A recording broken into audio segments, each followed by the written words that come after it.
At first, it looks like nothing, just a bird, a small one, standing on a branch, not moving, not reacting, just there. You've seen this before 1,000 times. Nature, calm, predictable, safe. But something feels wrong. Not loud, not obvious, just a quiet feeling, like your brain noticed something before you did. You keep watching, not because it's interesting, but because you don't feel like leaving. And that's strange, because nothing is happening. The bird doesn't move. The wind doesn't touch the leaves. Even the light feels fixed, as if the moment is frozen, not paused, held, like something is keeping it in place. You look closer. The feathers, too clean, too perfect. The eyes, too still, too aware. And then you realize something. You're not watching the bird. You're waiting for it to do something, anything. But it doesn't. And that silence starts to feel heavy, because silence like this doesn't happen by accident.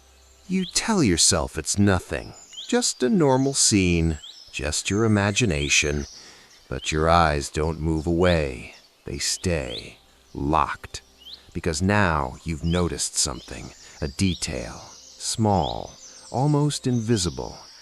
The background. It doesn't feel deep. It feels flat, like it ends too soon, like there's nothing beyond it, no distance, no space, just a surface pretending to be a forest. And the longer you look, the more obvious it becomes. The branches don't sway, the shadows don't shift. The world isn't reacting. It's not alive. It's arranged. And that realization hits slowly, like something settling in your mind. Because if this isn't moving, then something is holding it still. And if something is holding it still, then this isn't random. It's controlled. And now the question changes. You're not asking what you see anymore. You're asking, who made it stay like this? You look back at the bird. It hasn't moved. Not even slightly. No shift in weight, no blink, nothing. And suddenly, that becomes impossible, because even stillness has movement. Tiny adjustments, small corrections. But here, there's nothing. It's too perfect, too exact. And your brain starts to resist it, trying to find a reason, a mistake, something natural to explain it. But there isn't one. And that's when the discomfort begins. Because now you're not observing anymore. You're questioning every detail, every shadow, every line. And the more you question, the more everything feels placed. Not grown, not formed. Placed. Like this moment was built, constructed, designed to look real, but not to behave like it. And once that thought appears, you can't go back, because now everything you see feels intentional. You notice something else. Not in the bird, in the space around it. The silence. It's too clean, too empty. No distant sounds, no subtle noise, nothing underneath. And real silence is never like that. There's always something, always movement, always life. But here, there's nothing. And that nothing feels louder than anything else, because it shouldn't exist. Not like this. Not this pure. Not this controlled. And suddenly, the scene changes, not visually, but in meaning. because now it's no longer peaceful. Now it feels staged, like something is missing on purpose, like parts of reality were removed, cleaned, erased. And the more you think about that, the more unsettling it becomes. Because if something was removed, then something else had to do it. And then something changes. Not in the bird, not in the forest, but in the way you see it. At first, it's subtle, almost nothing. A hesitation, a delay in your own perception, like your brain is trying to process something, but can't quite complete it. You blink, look again. Everything is still there, unchanged, exactly as before. But it doesn't feel the same anymore, because now you're aware, not of the scene, but of yourself watching it. And that awareness creates distance, a strange separation, like you're no longer inside the moment, but slightly outside of it, observing it from somewhere else. And the longer you stay in that state, the more unnatural everything becomes. Because now you start noticing timing, or rather, the absence of it.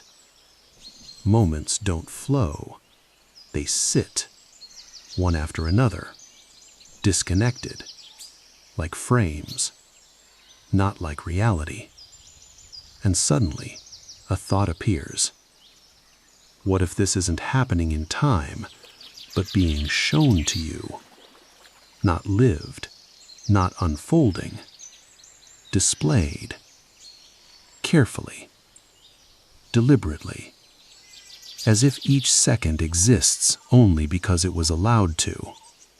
And that thought lingers, because it explains something you couldn't name before. The stillness, the silence, the perfection. It's not natural. It's controlled. And control means intention.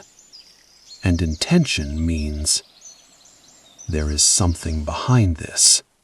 You try to focus again on the bird, to return to something simple, something real.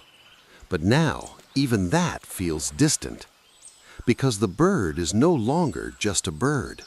It's a point of reference, a center, something everything else seems built around.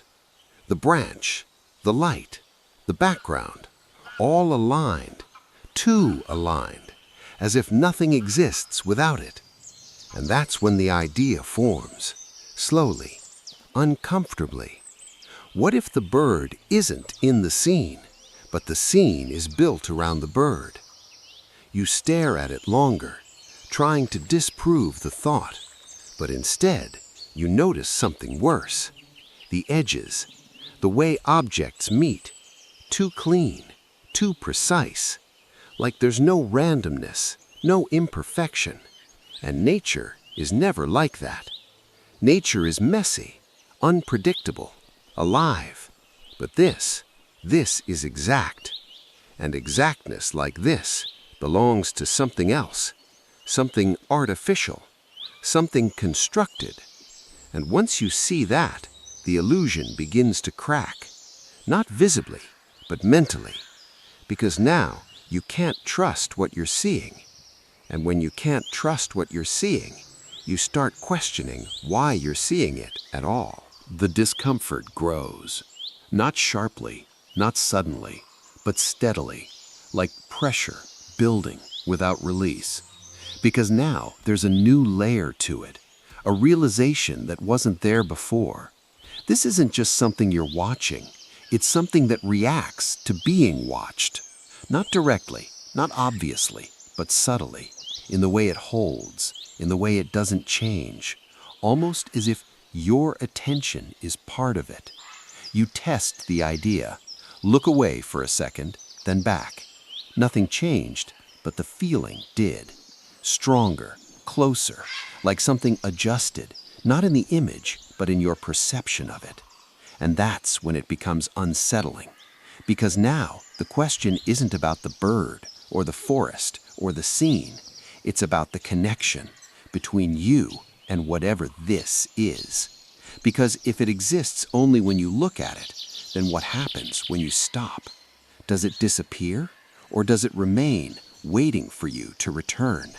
And that thought stays longer than it should, because it doesn't feel hypothetical. It feels possible. And now you understand something. Not fully, not completely, but enough. Enough to feel it. Enough to know that something shifted. Because this was never about the bird, never about the forest, never about what you were seeing. It was about what was happening while you were seeing it.